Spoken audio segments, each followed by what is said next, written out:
تیرا جنت کا سب سے بڑا دروازہ ہے۔ جنت کا سب سے بڑا دروازہ باپ کی خدمت سے کھلتا ہے۔ اگر تو نے باپ کو ناراض کر دیا تو دروازہ ہمیشہ کے لیے تیرے اوپر بند ہو جائے گا۔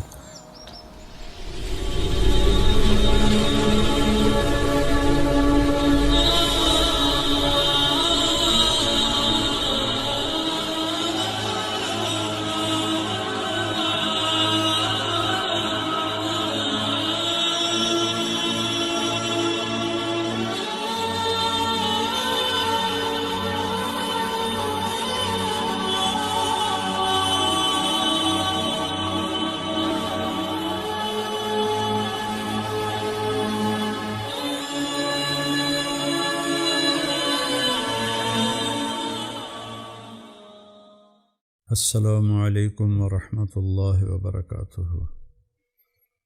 نحمده ونصلی علی سیدنا و مولانا محمد وعلی آلہ وعلی اصحابہ وبارک وسلم تسلیما کثیرا کثیرا، اما بعد۔ میرے محترم بھائیوں بہنوں، دوستوں، عزیزوں، بچے بچیاں، اللہ تعالیٰ نے رمضان المبارک ہمیں عطا فرمایا۔ اللہ ہم سب کو اس کی تکمیل کی توفیق دے، اس کے روزے تراویح کو پڑھنے کی توفیق دے۔ رمضان میں قرآن کی تلاوت میرے نبی بہت زیادہ کیا کرتے تھے، اور یہ جو قرآن ہے یہ اللہ کا پیغام ہے، اور اس میں اللہ تعالیٰ نے بتایا ہے کہ ہم نے زندگی کیسے گزارنی ہے۔ تو ایک حدیث میں آتا ہے کہ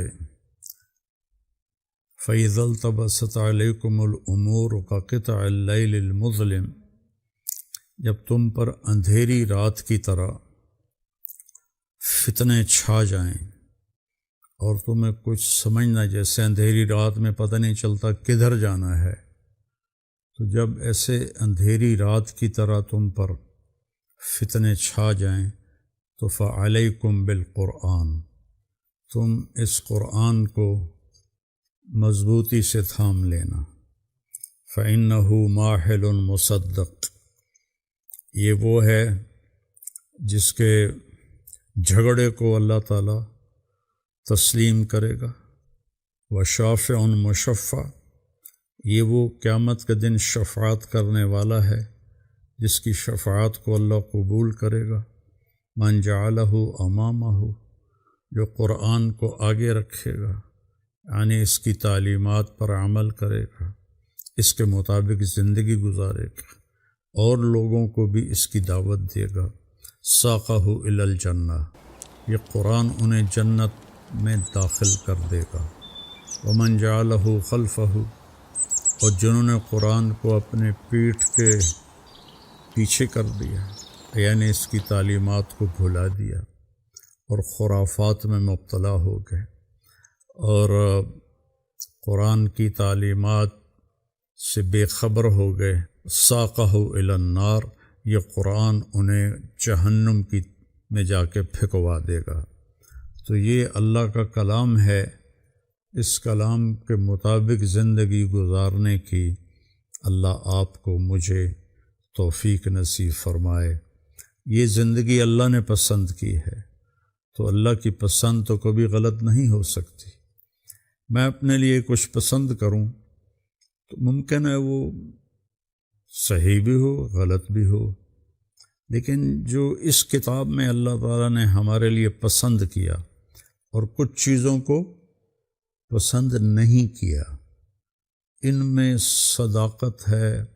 پہلا لفظ ہے لا ریب فی، کہ یہ کتاب شک و شبہ سے بالا تر ہے، بلند و بالا ہے۔ تو اللہ تعالیٰ ہمیں اس کو پڑھنے اور سننے کی توفیق نصیب فرمائے۔ اور قرآن ماشاءاللہ پوری امت سنتی ہے، اور صدیوں سے امت جمع ہے 20 تراویح پر، حضرت عمر کے زمانے سے لے کر آج تک امت کا بہت بڑا طبقہ 20 تراویح پڑھ رہا ہے۔ جن دوستوں کو کوئی عذر نہ ہو اور کوئی تھکاوٹ بیماری نہ ہو تو وہ 20 پڑھیں۔ بہت سے لوگ 8 پڑھ کے باہر نکل جاتے ہیں تو وہ اپنا نقصان کرتے ہیں۔ میں یہ نہیں کہہ رہا کہ انہیں گناہ ہوگا، میں یہ کہہ رہا ہوں کہ انہیں نقصان بہت بڑا ہوگا کہ انہوں نے 24 سجدے انہوں نے ضائع کر دیے جو بعد میں انہوں نے 12 رکعات میں پڑھنے تھے، اور وتر کے سجدے بھی باجماعت ضائع کر دیے۔ تو نوجوانوں سے، صحت مند لوگوں سے میری گزارش ہے کہ امت کا عمل 20 پہ رہا ہے، 20 پڑھنے کی ہمت فرمائیں۔ ہر سجدے پر ایک حدیث میں آتا ہے 1500 نیکی لکھی جاتی ہے۔ تو 20 کے 40 سجدے اور 15 چوکی 60,000 نیکیاں ہر بندہ گھر لے جا سکتا ہے۔ کسی کو عذر ہے، معذوری ہے، وہ 8 پڑھ لے، 10 پڑھ لے تو وہ کوئی اس میں گناہ نہیں ہے۔ اللہ تعالیٰ لیکن جتنی مشقت اٹھائیں گے اتنا ہی اللہ ہم پہ راضی ہوگا۔ تو رات 1.25 پارہ کی تلاوت کی گئی، تو اس میں سے میں نے 2 جگہ کا انتخاب کیا ہے آپ کو بتانے کے لیے۔ ایک تو دنیا سے متعلق ہے، ایک آخرت سے متعلق ہے۔ تو پہلے دنیا کی بات بتاتا ہوں۔ اعوذ باللہ من الشیطان الرجیم، بسم اللہ الرحمن الرحیم۔ وَإِذْ أَخَذْنَا مِيثَاقَ بَنِي إِسْرَائِيلَ لَا تَعْبُدُونَ إِلَّا اللَّهَ وَبِالْوَالِدَيْنِ إِحْسَانًا وَذِي الْقُرْبَى وَالْيَتَامَى وَالْمَسَاكِينِ وَقُولُوا لِلنَّاسِ حُسْنًا وَأَقِيمُوا الصَّلَاةَ وَآتُوا الزَّكَاةَ۔ تو اللہ تعالیٰ فرما رہے ہیں کہ جب ہم نے بنی اسرائیل سے یہ عہد لیا کہ اللہ کے سوا کسی کی عبادت نہیں ہے، لا جو ہے یہ سب کی نفی کر دیتا ہے، لا الہ الا اللہ۔ جو لا کہا وہ لا ہوا، وہ لا بھی اس میں لا ہوا، کل لا ہوا، جز لا ہوا، پھر کیا ہوا؟ اللہ ہوا۔ تو پورا قرآن بھرا پڑا ہے کہ صرف اللہ کی بندگی، اللہ سے مانگنا۔ ایاک نعبد و ایاک نستعین، سورۃ فاتحہ کی قرآن کی پہلی سورت اور اللہ کے خزانوں سے خاص اترا ہوا کلام جو کبھی کسی نبی پر نہیں اترا۔ علماء فرماتے ہیں قرآن ساری آسمانی کتابیں اور چھوٹی کتابوں کا خلاصہ ہے، تورات، زبور، انجیل اور باقی جو نبیوں پر چھوٹی چھوٹی کتابیں آئیں، ان سب کا خلاصہ قرآن ہے، اور قرآن پاک کا خلاصہ سورۃ فاتحہ ہے، اور سورہ فاتحہ کا خلاصہ ہے ایاک نعبد و ایاک نستعین۔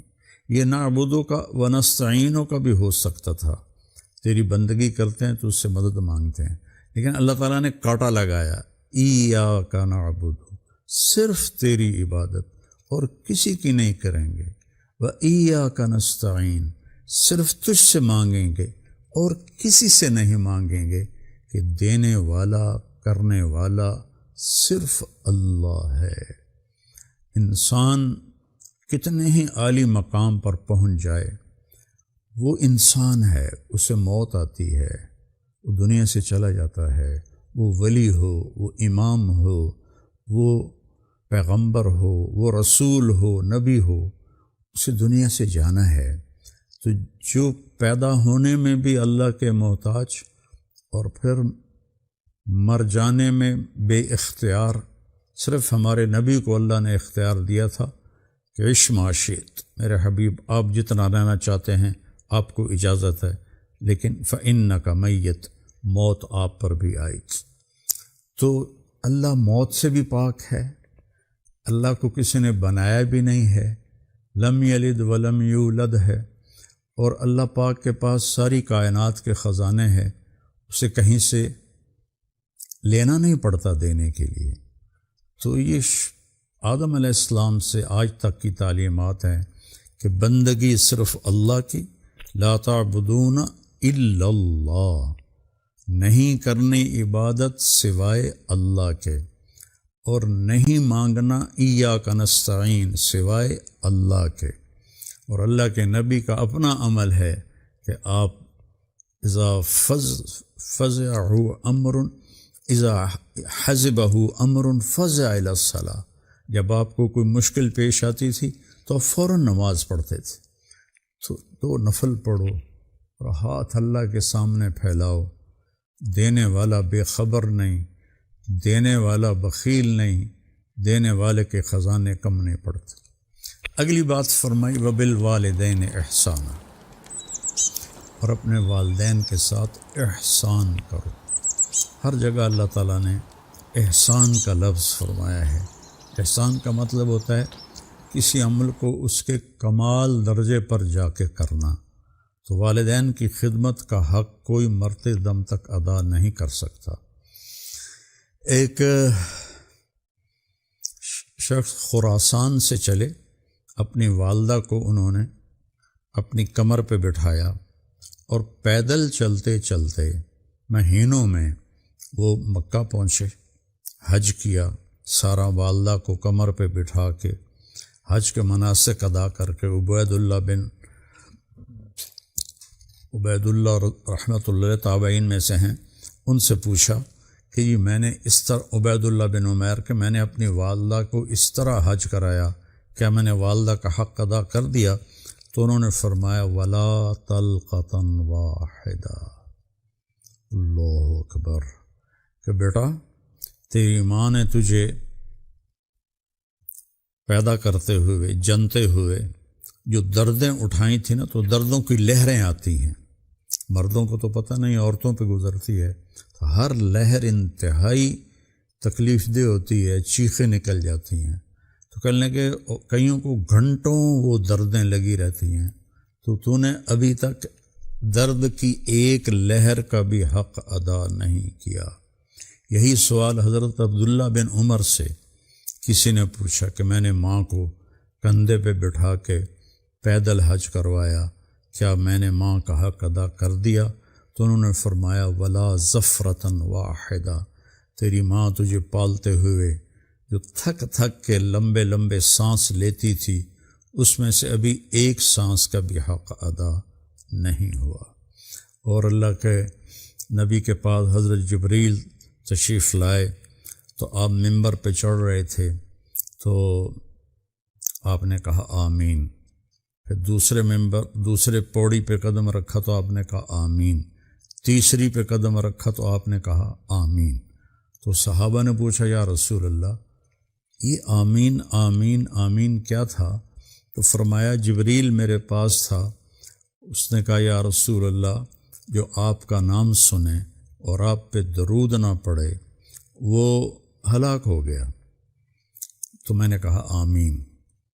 پھر جس نے رمضان کا مہینہ پایا اور اپنی بخشش نہ کروا سکا تو میں نے کہا آمین۔ پھر جو بوڑھے والدین جس کو ملے اور ان کی خدمت کر کے جنت نہ لے سکا وہ ہلاک ہو گیا تو میں نے کہا آمین۔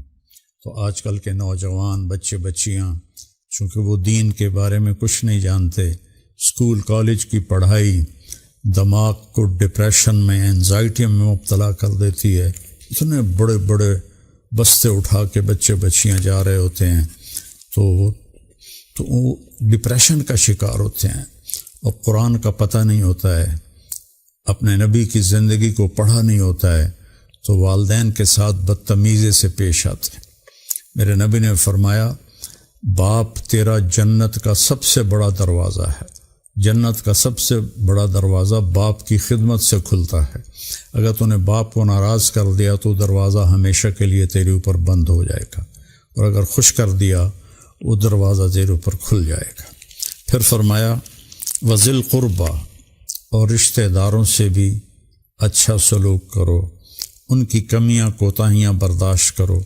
میرے نبی کے رشتہ دار بنو ہاشم فتح مکہ پہ ایمان لائے سارے، اس سے پہلے سب اسلام سے دور رہے سوائے چند ایک کے، تو آپ نے اس کے باوجود ان کے ساتھ اچھا سلوک رکھا، اور جنگ خندق کے بعد جو اتنی خوفناک صورتحال تھی کہ وَإِذْ زَاغَتِ الْأَبْصَارُ وَبَلَغَتِ الْقُلُوبُ الْحَنَاجِرَ، جب آنکھیں پھٹ گئیں اور کلیجے اچھل کے منہ کو آ گئے، ایسی حالت ہوئی جنگ خندق میں۔ لیکن اس کے بعد مکہ میں قحط آیا تو ابو سفیان جو لشکر کا سردار تھا، آپ نے اس کو 300 دینار بھجوائے، بہت بڑی رقم تھی 300 دینار، کہ مکے والوں میں غلہ خرید کے تقسیم کرو، یہ میرے نبی کا عمل ہے۔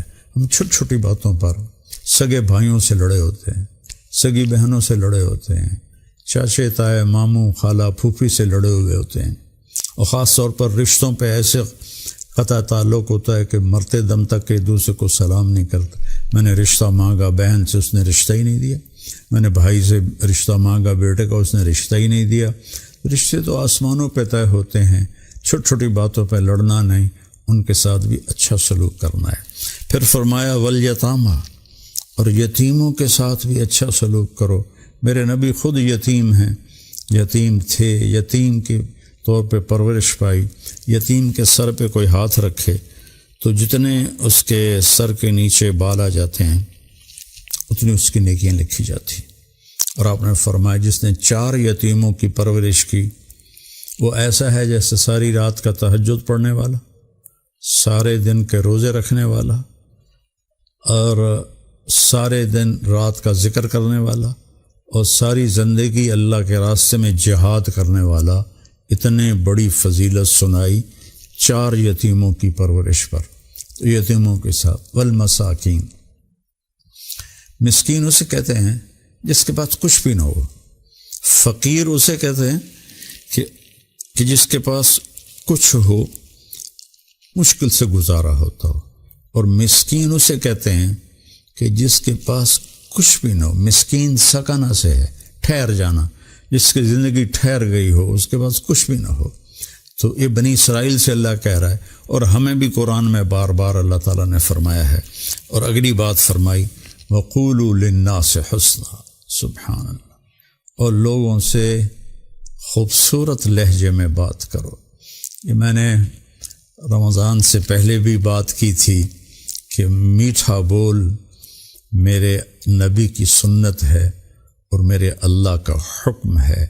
کڑوا لہجہ، بدتمیزی کے ساتھ بولنا اور بے ادبی کے ساتھ بولنا، نہ یہ اللہ کو پسند ہے، نہ اللہ کے نبی کو پسند ہے، نہ یہ دین میں اس کی اجازت ہے، نہ یہ شریعت کا طریقہ ہے۔ یہ نفس کی شرارت ہے کہ اپنے بول کو اپنی بات کے لیے اتنا اونچا کر لینا کہ اس میں کڑواہٹ آ جائے، اس میں بدتمیزی آ جائے، اس میں گستاخی آ جائے، اس میں بے ادبی آ جائے، اکابرین امت کے بارے میں نازیبا الفاظ آ جائیں، یہ سب کچھ برباد ہو جاتا ہے، کچھ بھی پلے نہیں رہتا۔ با ادب با نصیب، بے ادب بے نصیب۔ وقولوا للناس حسنا، میٹھے لہجے میں بات کرو، خاص طور پر ماں باپ سے، خاص طور پر بیوی سے، بیوی خاوند سے، میاں بیوی اپنے بچوں سے، بچے اپنے ماں باپ سے، بہن بھائی آپس میں، پڑوسی سے، دوستوں سے، غیر مسلم سے۔ جس سے اختلاف بھی ہے تو اس کے بھی آداب ہیں۔ اختلاف پر کتنی کتابیں لکھی پڑی ہیں کہ اختلاف کرنے کے آداب کیا ہیں۔ تو میں خاص طور پر مناظرین سے کہتا ہوں جو یوٹیوب پر مناظرے کیے جا رہے ہیں، اوروں کو اس طرح سے جھٹلاتے ہیں کہ جیسے وہ انسان ہی نہیں ہیں، تو وہ اللہ کے واسطے اختلاف کے آداب پڑھ لیں کہ اختلاف کے آداب کیا ہیں، ورنہ کیا کرایا سارا ضائع ہو جائے گا۔ وَهُمْ يَحْسَبُونَ أَنَّهُمْ يُحْسِنُونَ صُنْعًا، وہ یہ سمجھتے رہے کہ ہم تو بڑا اچھا کر رہے ہیں، آگے دیکھا تو پیپر ہی خالی ہے۔ تو قولوا للناس حسنا، اپنے ماں باپ، اپنے والدین، اپنے بہن بھائی، اپنی بیوی کے لیے خاوند، ان کے لیے بہترین سلوک کرو، بہترین لہجے میں بات کرو، اونچے لہجے میں ان سے بات نہ کرو، کہ خاص طور پر میرے مالک نے رشتہ دار اور والدین اور میاں بیوی ان کے بارے میں اور اولاد بہت تاکید فرمائی ہے۔